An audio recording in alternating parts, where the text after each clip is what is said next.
अगर भारत में online fashion business शुरू करना हो तो दिमाग में दो नाम सबसे पहले आते हैं, मीशो और मिंत्रा। पर एक सेलर के लिए इन दोनों में से कौन सा प्लेटफॉर्म सही है? आज हम इसी की तह तक जाएंगे। इसे बेहतर ढंग से समझने के लिए चलिए कहानी से शुरुआत करते हैं। सोचिए, दो नए ऑनलाइन सेलर्स हैं। दोनों आज ही अपना बिजनेस शुरू कर रहे हैं, लेकिन उनके रास्ते बिल्कुल अलग हैं। एक तरफ है हमारा वैल्यू सेलर, जो कम दाम पर बिना ब्रांड वाली टी शर्ट्स बेचकर ज्यादा से ज्यादा कस्टमर्स तक पहुंचना चाहता है। और दूसरी तरफ है ब्रांड बिल्डर, जिसका फोकस प्रीमियम शर्ट्स पर है, जहां क्वालिटी और ब्रांड का नाम कीमत से ज्यादा मायने रखता है। और यहीं से कहानी दिलचस्प हो जाती है। पहला सेलर चुनता है मीशो को और दूसरा मंत्रा को। और ये सिर्फ एक फैसला ही उनके मुनाफे, उनके कस्टमर्स और उनके बिजनेस के भविष्य को तय कर देगा। तो बड़ा सवाल ये उठता है कि आज के समय में इनमें से कौन सा रास्ता कामयाबी की ओर ले जाता है। चलिए इस पूरी पहेली को एक एक करके सुलझाते हैं। देखिए, मीशो और मंत्रा के फर्क को समझने का सबसे आसान तरीका एक बहुत ही सिंपल सी तुलना है। सोचिए, मीशो एक लोकल भीड़-भाड़ वाला बाजार है, जहां हर कोई सबसे सस्ती डील ढूंढ रहा है।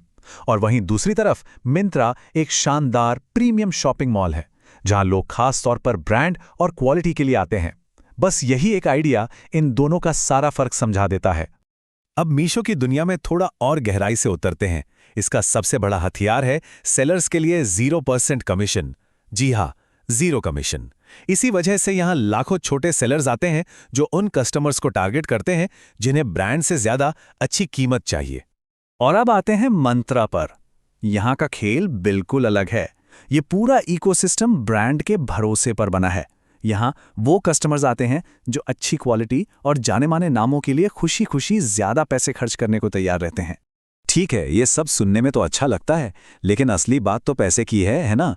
एक सेलर की जेब में असल में कितना पैसा आता है? चलिए अब मुनाफे का हिसाब किताब देखते हैं। यहाँ देखिए, तस्वीर काफी साफ हो जाती है। मीशो पर 0 कमीशन होने की वजह से कम कीमत वाले प्रोडक्ट पर भी अच्छा मार्जिन मिल जाता है। लेकिन मंत्रा पर भले ही कमीशन और फीस देनी पड़ती है, एक ही प्रोडक्ट बेचकर कहीं ज्यादा मुनाफा कमाया जा सकता है। तो मतलब दो बिल्कुल अलग बिजनेस मॉडल उभर कर आते हैं। एक है मीशो का मॉडल, कम कीमत पर ज्यादा सामान बेचो और थोड़ा थोड़ा करके कमाओ। और दूसरा है मंत्रा का मॉडल, कम सामान बेचो लेकिन हर एक सेल पर बड़ा मुनाफा कमाओ। तो ये हमें एक बहुत जरूरी सवाल पर ले आता है, एक सेलर को आखिर चुनना क्या चाहिए? और इसका जवाब उनके लॉन्ग टर्म गोल में छिपा है। तो चलिए सबसे पहले उस सेलर की बात करते हैं जो अभी अभी इस दुनिया में कदम रख रहा है। उसके लिए आसान एंट्री पॉइंट कहाँ है? देखिए, इसमें कोई शक नहीं कि मीशो नए लोगों के लिए एक बेहतरीन लॉन्च पैड है। यहाँ जुड़ना बहुत आसान है, कोई कमीशन की चिंता नहीं और बहुत कम पैसों में कोई भी अपना काम शुरू करके मार्केट को सीख सकता है। लेकिन मिंत्रा वो एक अलग ही लीग है। वो एक तरह से गेटकीपर है। वो बहुत सोच समझकर सिर्फ प्रोफेशनल और अच्छी क्वालिटी वाले सेलर्स को ही अपने प्लेटफॉर्म पर आने देता है। इसलिए यहाँ एंट्री पाना काफी मुश्किल है।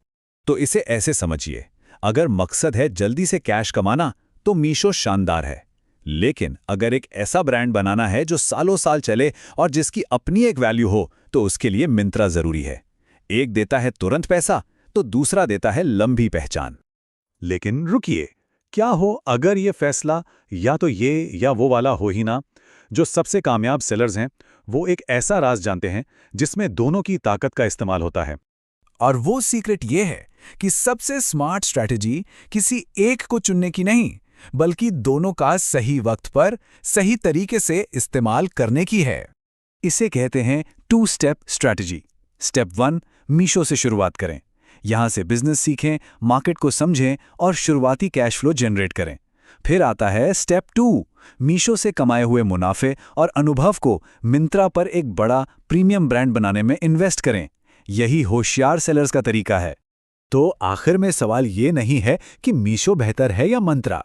असली सवाल तो ये है कि एक सेलर का मकसद क्या है, जल्दी से मुनाफा कमाना या फिर एक ऐसी ब्रांड की विरासत बनाना जो लंबे समय तक चले। ये सवाल हम यहीं छोड़ते हैं सोचने के लिए। हमारे साथ जुड़ने के लिए धन्यवाद।